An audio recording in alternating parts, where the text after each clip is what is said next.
bones here. I've got the weight being pushed back.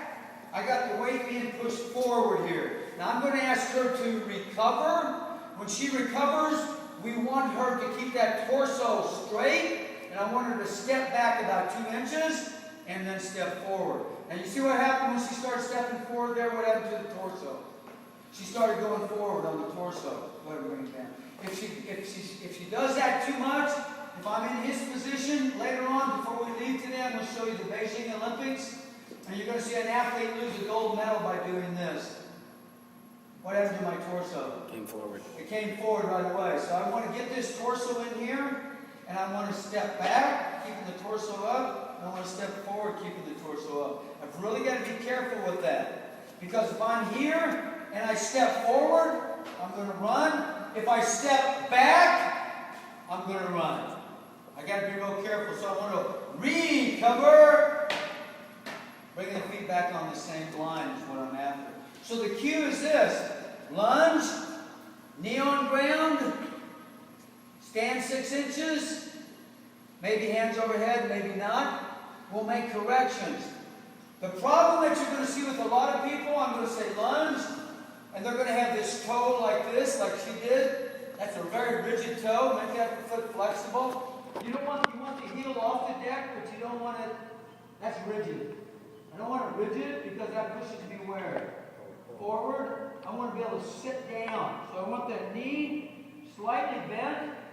A lot of times you'll get the athlete that does this. The back foot's on the ground, heels on the ground, and what that do to my tilt? Tilted me forward. That's called a pelvic tilt.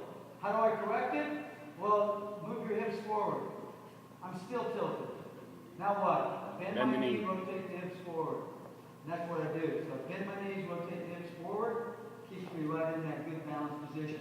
I feel tension on the heel, pushing back. I feel tension on the ball of the foot, pushing forward.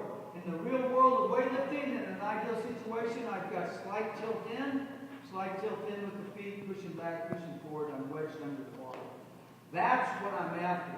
Just like that. So the situation is going to be just like yesterday. We had you start out by going from jumping position, walking our feet out to the landing position. We do exactly the same thing.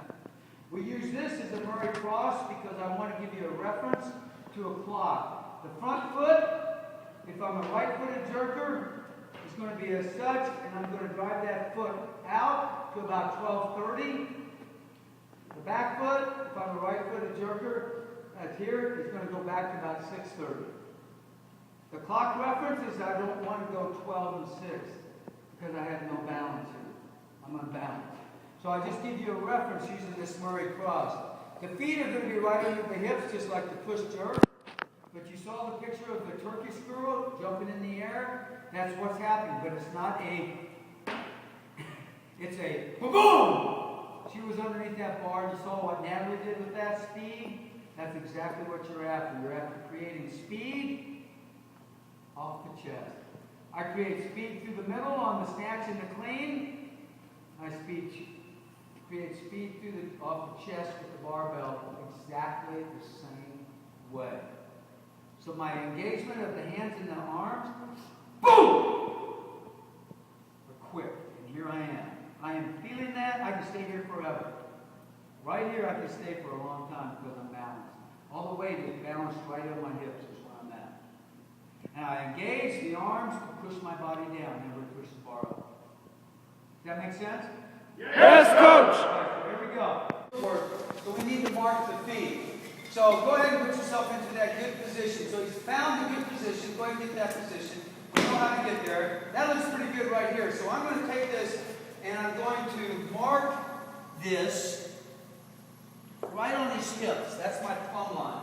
And I'm going to look at this and I'm going to say, okay, the distance between the heel and the plumb line and the foot, the back foot between the plumb line, I will accept that right there. So what I want to do then is I'm going to mark his toe and I'm going to mark his heel right here. And then in this position, I'm going to mark the toe.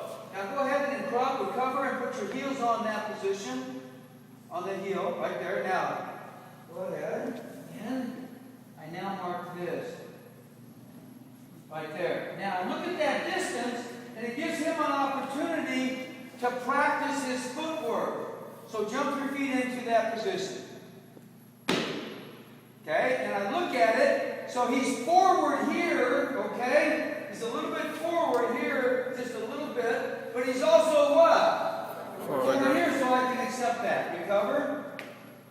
And it just gives him a sense of where they are. What typically will happen is that back leg may be way back there. And I'll put this on there to show it, that how far back the back leg is. We want that distance to be fairly close. And we measure it from the heel here to the plumb line and the toe to the plumb line. Back leg may be a little bit, farther back.